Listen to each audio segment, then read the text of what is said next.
Paling sering kan kalau kanker hati itu disebabkan penyebabnya itu hepatocellular carcinoma. Nah, itu biasanya disebabkan karena penyakit hati yang kronis, misalnya pada pasien yang dengan sirosis, jadi pertama kali dia terpapar oleh hepatitis B atau C, kemudian terjadi perubahan dari sel hatinya, akhirnya jadi sirosis atau jadi pengkerutan dari parenkim atau sel hati, dan dia akhirnya mutasi genetik akhirnya berbentuk menjadi kanker hati atau hepatocellular carcinoma. Intinya semua penyakit kronis di hati yang bisa akhirnya menyebabkan perubahan dan mutasi genetik pada sel hatinya itu yang akhirnya berubah menjadi kanker hati. Ya, kalau untuk kanker hati kita multidisiplin ya, jadinya itu semuanya itu bukan satu orang saja, jadi benar-benar tim. Jadi timnya itu terdiri dari biasanya hepatologis, kemudian ada radiointervensi, radiologis, terusnya tim bedahnya, kemudian juga untuk perawatan pasca bedahnya seperti itu. Karena untuk tumor kalau kanker hati itu emang lebih baik kalau itu direseksi atau kita potong dari hatinya. Tapi ada banyak pertimbangannya. Jadinya harus kita didiskusikan dalam suatu tim yang untuk penanganan yang lebih tepat. Dari kanker hati itu kita pertama kali melihat apakah dia resectable atau tidak. Resectable istilahnya bisa nggak ini tumor untuk direseksi. Reseksi itu pemotongan segmen hati, jadinya di mana dia letak si tumornya itu kita akan memotong bagian dari segmen hati itu sendiri. Kita pengen mendapatkan bebas tumor.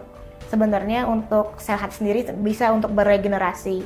Jadi regenerasi ini mungkin tapi memang butuh waktu untuk dia memaksimalkan sisa-sisa dari hati yang masih ada, dan dia akan akhirnya untuk beregenerasi untuk pertumbuhannya gitu. Mengatasi peradangan tuh akan mulai berkurang seperti itu.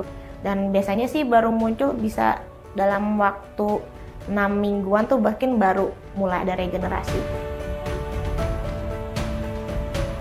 Tumor di hati, ya tumor itu di hati bisa dua.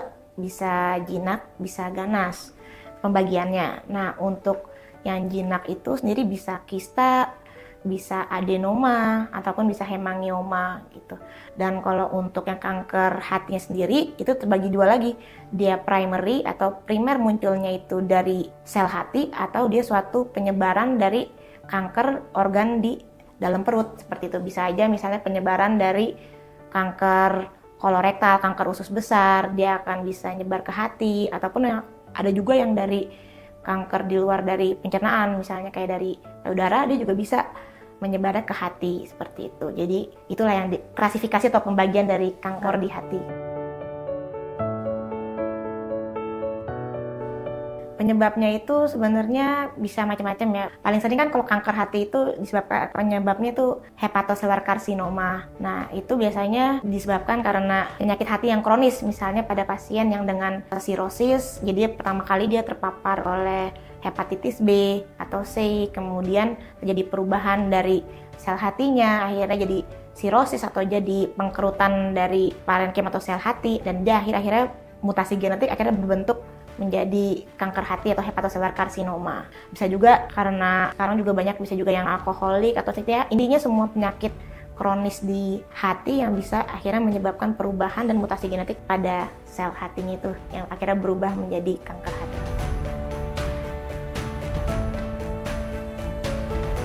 Kalau gejalanya itu sebenarnya tidak terlalu khas ya. Terkadang bisa paling banyak itu dengan perasaan tidak nyaman di area kanan atas seperti itu. Dan untuk terkadang ada yang bisa menjadi kuning. Kalau kuning itu misalnya udah mengenai dari saluran empedunya yang di dalam hati seperti itu. Tapi paling banyak sih nyeri di kanan atas, terusnya kayak rasa penuh, rasa begah, mual seperti itu. Kadang kalau untuk mengetahui pertama kita saat screening ya, maksudnya apabila kita misalnya nih sudah terdiagnosa ada hepatitis atau ada pelemahan hati, ya kita bisa screening tuh dengan melakukan USG dulu. Nanti dari USG kita bisa cek misalnya terjadi ada dari hasil USG-nya itu ada tumor hati ya, jadi bisa aja kan dia kista atau dia bisa kanker gitu. Kita akan melakukan pemeriksaan CT scan gitu, CT scan 3 fase. Dan apabila sudah ternyata benar ada lesi, ada suatu keganasan misalnya dalam hasil CT scan-nya, kita bisa memeriksakan tumor markernya. Di tumor markernya itu kita bisa periksa dengan pemeriksaan lewat darah, laboratorium itu bisa periksa AFP atau PIVK.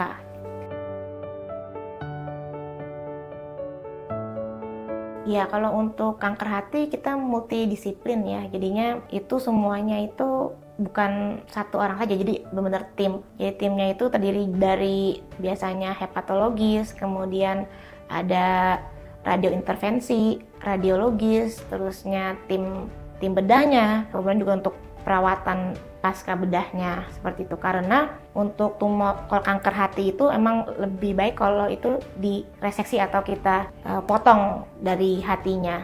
Tapi ada banyak pertimbangannya. Jadinya harus kita didiskusikan dalam suatu tim yang untuk penanganan yang lebih tepat. Kalau Lima sendiri sebenarnya untuk tim untuk liver centernya sudah lengkap ya. Kita punya tim dari surgery-nya, ada Prof. Tolar, kemudian dari radiointervensinya juga sudah ada, radiologisnya ada, hepatologis dan gastroenterologisnya juga ada.